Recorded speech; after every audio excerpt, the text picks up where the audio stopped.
सोलापूर शहरामध्ये 2 मतदान केंद्र आहेत. ते दोन्ही मतदान केंद्राच्या आज जिल्हाधिकारी साहेब आणि माझ्या आज संयुक्त भेट झालं होतं. त्या दरम्यान जिल्हाधिकारी कार्यालयातून अधिकारी आणि आपलं पोलीस विभागाच्याही DCPs, ACPs आणि सर्व बंदोबस्त करणारे अधिकारी उपस्थित होतो. त्या ठिकाणी आम्ही जे ट्रॅफिकसाठी वेगळं बंदोबस्त दिलेला आहे, पार्किंगच्या 100 मीटरच्या आणि नंतर प्रेमाइसेसच्या आतच्या अशा वेगळे लेयर्सला बंदोबस्त देण्यात आलेले आहेत. उत्तर आणि दक्षिण दोन्ही तहसील कार्यालय मतदान केंद्र म्हणून वापरण्यात येणार आहेत. या दोन्ही ठिकाणी जे दिलेले स्केल्स आहेत त्यानुसार आम्ही बंदोबस्त वापरणार आहेत. दोन्ही ठिकाणीच्या मतदान केंद्राच्या प्रभारी म्हणून ACP दर्जाचे अधिकारी तिथे स्थायी असणार आहे.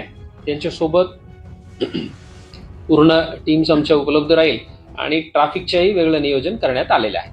धन्यवाद. हो, ते कलेक्टर ऑफिसकडून CCTV लावून ते वेब स्ट्रीमिंग पण लाईव्ह असणार आहे.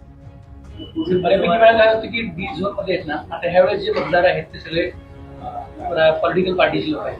ते डी झोनच्या आतमध्ये आता मोबाईल अलाउड नाही किंवा इलेक्ट्रॉनिक वस्तू पेन सुद्धा अलाउड, पण ते त्याचं उल्लंघन करतात. आता आमचं नियोजन अशा केलेले आहेत ज्या ठिकाणीतून गाडीतून डिबोर्ड करतात, म्हणजे जे 100 मीटरच्या एरिया जे आहे त्या ठिकाणीच त्यांना सूचना देऊन त्यांचे जे काही वाहन आहे तिथेच सर्व, बिकॉज पेन पण अलाउड नाही आहे, ते आजचे पर्टिक्युलर पेन अवेलेबल राहील तेच वापरायची.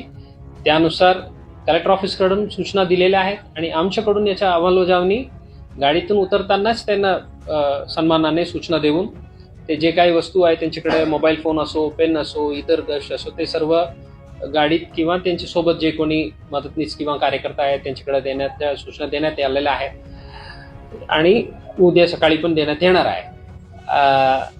जे मतदाराकडे असा कोणी माणूस नाही आहे सोबत वगैरे असं असलं तर मतदान केंद्राच्या बाहेर याच्या सुविधा संबंधित तहसीलदार मार्फत करण्यात आलेल्या आहेत. त्या ठिकाणी डिपॉझिट करण्यात येईल. सर, मतदारांना ओळख स्वतंत्र म्हणजे आपली टीम केलेली आहे का ओळखण्यासाठी मतदारांना? ते कलेक्टर ऑफिसकडून आहे. ते एंट्रन्सलाही चेक करून आयडेंटिटी व्हेरीफाय करून आत सोडणार आहे.